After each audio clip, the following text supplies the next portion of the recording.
just drop All right, fine. Consider it dropped. It's dropped. It's on the ground. Good. But I mean, come on, everybody loves birthdays. You got decorations, you got balloons, you got parties, and cake. Look, I don't need presents. I don't want decorations, and I'm not a cake guy. Seriously, though, you don't like cake? Name one food better than cake. Guinea pig? Oh, again, with the guinea pig. I bet if I blindfolded you, you wouldn't be able to tell the difference between a skunk and a guinea pig. Wrong. Snakes have impeccable taste buds. I can Be capitalizing.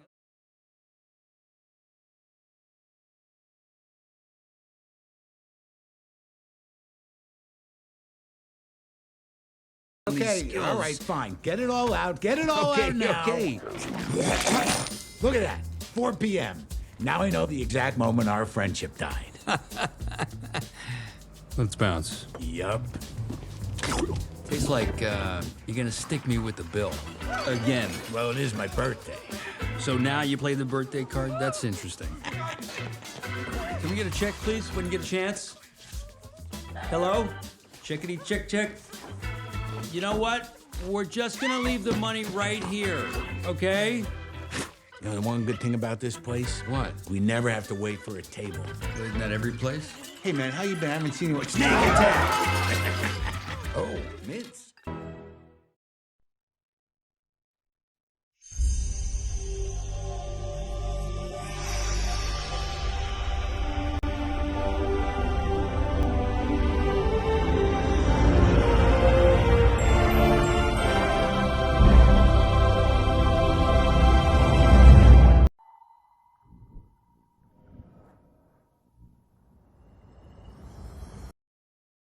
Sorry, folks, I'm switching into decaf. All right, let's do it. Go bad? Or go home.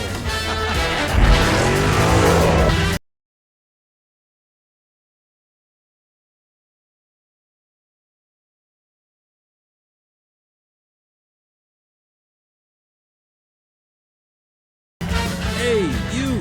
Get over here. A little bit closer. Oh, I know what it is. You're afraid.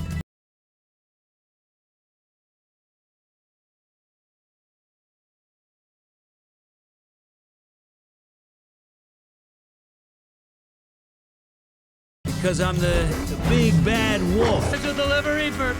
Wolf, don't even... Please, don't even...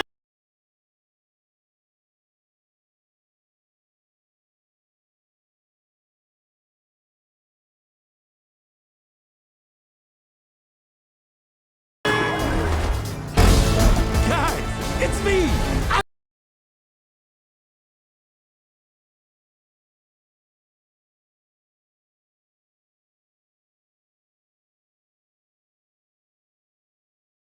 I was the construction worker. And this is He's fearless. Who am I?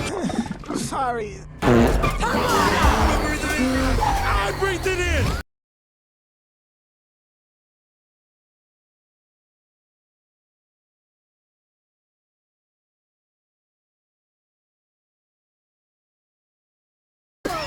Yeah, they're a bit eccentric, but when you're born us, you don't exactly win.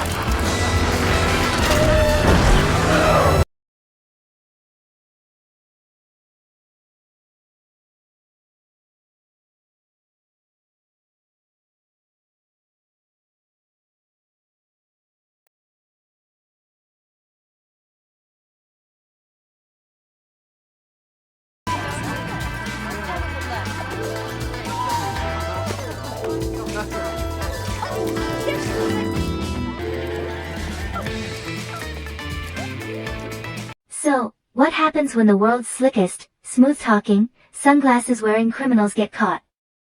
You get The Bad Guys, a turbocharged, laugh-packed, heart-thumping animated film that's equal parts Ocean's 11, Zootopia, and a whole lot of DreamWorks charm. Directed by Pierre Perifel in his feature directorial debut, this 2022 animated caper stars the vocal talents of Sam Rockwell as the cunning Mr. Wolf, Marc Maron as the irritable Mr. Snake, Awkwafina as the keyboard-smashing Miss Tarantula, Anthony Ramos as the wild-card Mr. Piranha, and Craig Robinson as the chill master of disguise, Mr. Shark. Released on March 17, 2022, The Bad Guys is an energetic blend of family-friendly comedy, action, and redemption arcs with just the right dash of criminal mischief. It's like your favorite Saturday morning cartoon got a Hollywood glow-up and now drives a getaway car. The social media buzz? Wild. On TikTok, #TheBadGuys racked up millions of views in a matter of days, thanks to those slick animation reels and catchy soundbites. YouTube exploded with reaction videos praising the film's unexpected depth, while Twitter couldn't get enough of Mr. Wolf's charisma. Even Facebook's mom groups were recommending it, probably because it's one of the few films that got both the kids giggling and the parents chuckling. Without giving away the big reveals or twists, because spoilers are criminal, The Bad Guys introduces us to a crew of notorious outlaws who've made a career out of being bad. Like, very bad. We're talking museum heists, bank jobs, and the kind of clever trickery that'd make Danny Ocean proud. Each member of the crew brings a unique skill to the table. Mr. Wolf is the charming ringleader, Mr. Snake is the safe-cracking pro, Ms. Tarantula is a hacker with lightning-fast legs, Mr. Shark is a master of disguise, yes, really, and Mr. Piranha, well, he's unpredictable. But when their reputation finally catches up to them, and they find themselves cornered by justice, Mr. Wolf pulls an audacious move. He proposes that the crew go, good. As in, learn how to be good citizens, earn society's trust, and avoid jail time by turning their image around. Of course, not everyone in the gang is thrilled about going from hoodlums to heroes. But with a little encouragement from Professor Marmalade, an adorably annoying guinea pig philanthropist with a big heart and bigger ego, the team begins their crash course in goodness. Sam Rockwell as Mr. Wolf is pitch-perfect casting. He gives off that smooth, slightly jaded, effortlessly cool vibe, like George Clooney if he had fur and a tail. His voice glides through dialogue with charm, depth, and just the right amount of swagger. You believe this is a guy who could talk his way out of any situation, and into your heart. Marc Maron as Mr. Snake is a delightful surprise.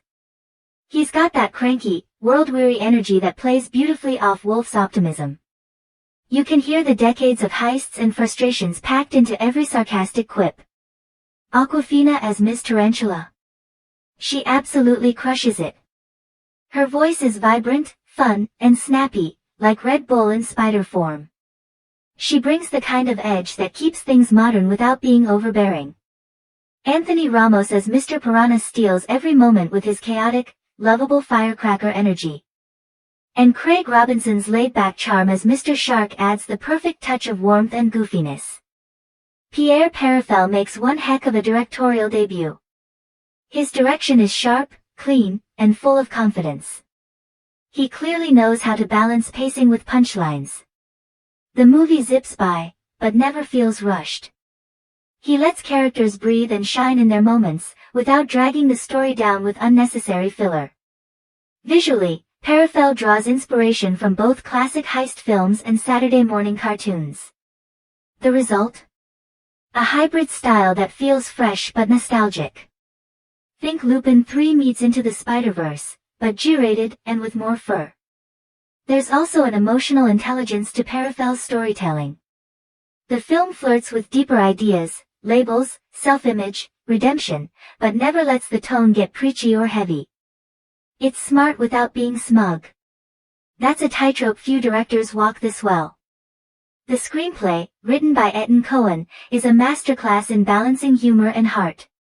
The dialogue snaps, the jokes land, and the emotional beats are surprisingly potent.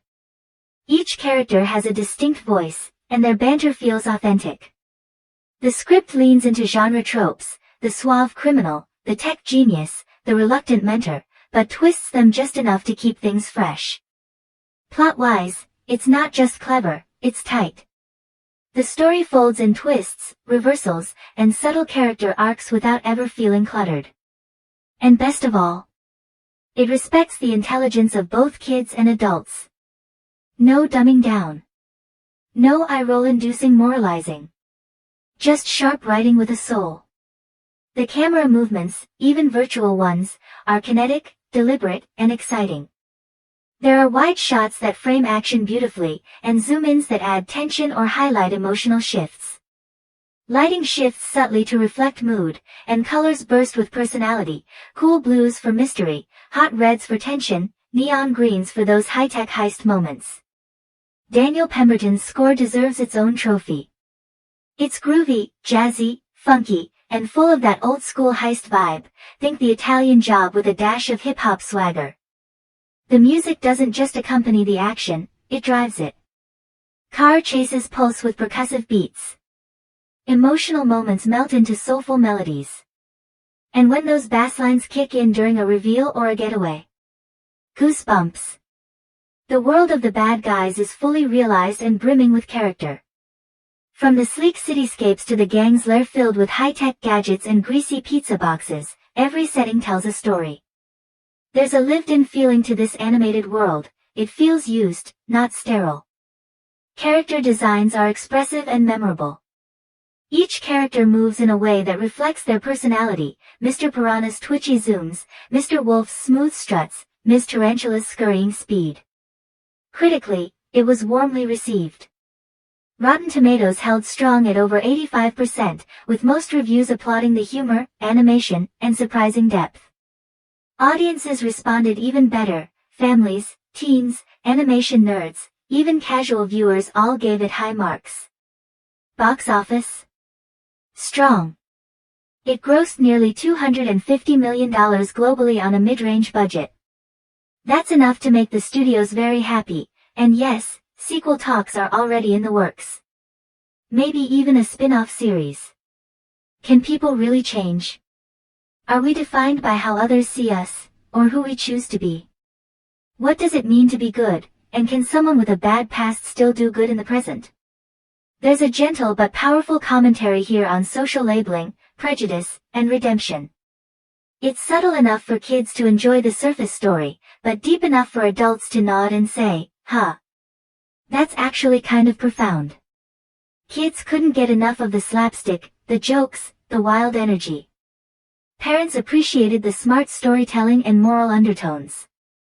And older viewers, especially those who grew up with Shrek and Kung Fu Panda, saw the bad guys as a welcome return to form for DreamWorks. Absolutely. It's a heist flick with heart, a cartoon with class, a comedy that actually has something to say. It's got action, style, music, humor, and enough plot twists to keep even the grown-ups guessing.